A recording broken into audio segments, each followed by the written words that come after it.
नमस्कार dear parents. आज हम इस वीडियो में बात करने वाले हैं नवजात शिशुओं से संबंधित एक ऐसे कॉमन बीमारी का जिसका नाम है पीलिया और जॉन्डिस और उससे होने वाले हानिकारक बीमारी के बारे में। तो अंत तक इस वीडियो को देखते रहिएगा, काफ़ी इंफॉर्मेटिव वीडियो है।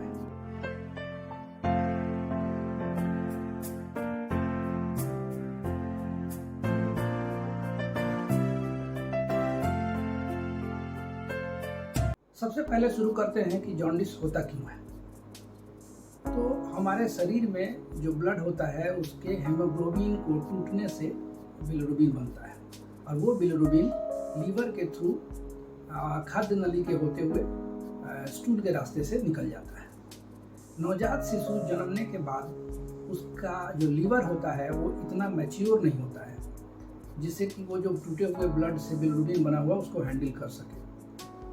और इनएडिक्वेट फीडिंग की वजह भी होती है। कभी कभी बच्चा ठीक से अच्छे से ब्रेस्ट फीड नहीं कर पाता है तो भी होती है, और कभी कभी ब्रेस्ट मिल्क में पाए जाने वाले केमिकल की वजह से भी जॉन्डिस कुछ प्रॉब्लम कर जाती है। तो इन तमाम कारणों से जो जॉन्डिस होती है उस जॉन्डिस में ज़्यादा इलाज की ज़रूरत नहीं पड़ती है और वो धीरे धीरे वो उस हाई लेवल तक नहीं पहुंच पाता और वो धीरे धीरे कमना शुरू हो जाता है।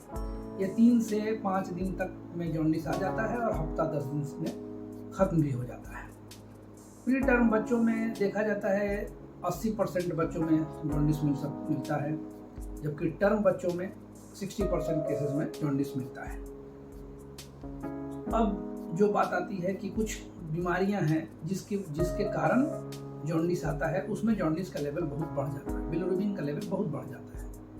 उस बीमारियों में क्या है कि मदर का ब्लड ग्रुप और बच्चों के ब्लड ग्रुप का इनकम्पेटिबिलिटी की वजह से भी ब्लड ब्रेकअप ज़्यादा होता है और बिलिरुबिन ज़्यादा प्रोडक्शन होता है। बच्चों के आरबीसीज में ब्लड सेल्स जो होते हैं उसमें कुछ एंजाइम की कमी होती है, उन लोगों के कारण वो बच्चों में ब्लड ब्रेकडाउन ज़्यादा होता है और बिलिरुबिन ज़्यादा बनती है जिससे कि जॉन्डिस होता है। डायबिटिक मदर के बच्चों में जो बच्चे बड़े होते हैं उसमें जॉन्डिस प्राय ज़्यादा देखा जाता है। उसके बाद आप इन्फेक्शंस, अगर किसी बच्चे को इन्फेक्शन लग गया, सेप्सिस है, वैसे बच्चों में जॉन्डिस मिलता है। और कभी कभी बच्चों के लीवर में कुछ बनावटी डिफेक्ट होते हैं, स्ट्रक्चरल डिफेक्ट होते हैं, जिसके चलते जो जॉन्डिस होता है उसको सर्जिकल जॉन्डिस कहते हैं और उसमें सर्जरी की आवश्यकता होती है। तो इन सब तमाम कारणों से और इन सब जो कारणों से जो जॉन्डिस होती है, बिलिरुबिन बढ़ता है, वो हाई लेवल पे बढ़ता है और सही समय पर अगर ट्रीटमेंट नहीं दिया गया तो ये काफ़ी घातक हो जाते हैं, क्योंकि ये ब्लड ब्रेन बैरियर को क्रॉस कर जाते हैं और ब्रेन में जाकर टॉक्सिक इफेक्ट छोड़ते हैं, जिसके बहुत सारे दुष्परिणाम होते हैं। सबसे पहले मैं बात करता हूँ जो एक्यूट इफेक्ट होता है, तुरंत हाई बिलिरुबिन होने की वजह से बच्चों में इफेक्ट होता है। उसमें बच्चा आपका लेथर्जी हो जाएगा, सुस्त हो जाएगा। आप कंप्लेन करेंगे सर बच्चा पहले जैसा नहीं एक्टिव रहता है, सुस्त रहता है, रोता कम है, उसके जो शरीर के हाथ पैर की एक सख्तनेस है जिसको मसल टोन, वो ढीला पड़ जाता है।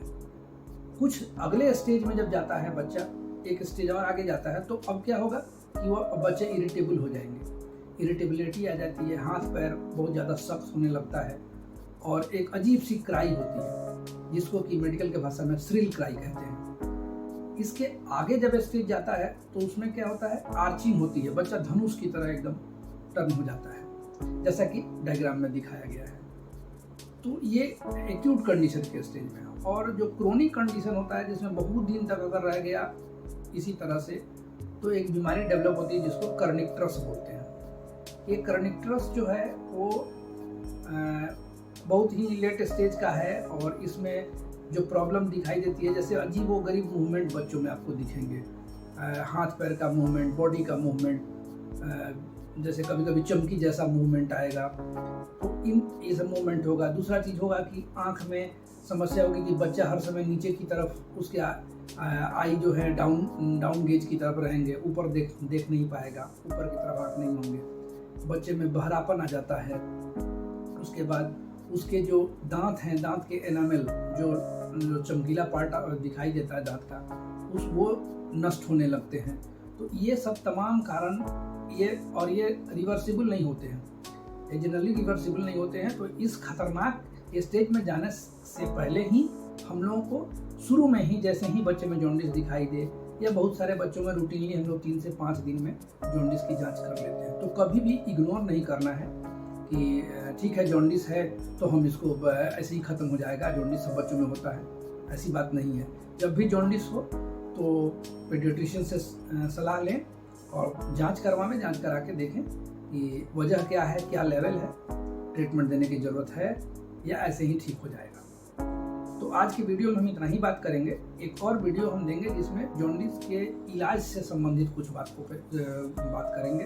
बहुत सारा मिसकंसेप्शन देखने को मिलता है, तो जॉन्डिस के इलाज क्या क्या हैं उस बारे में हम डिस्कस करेंगे। तो आज इस वीडियो में इतना ही।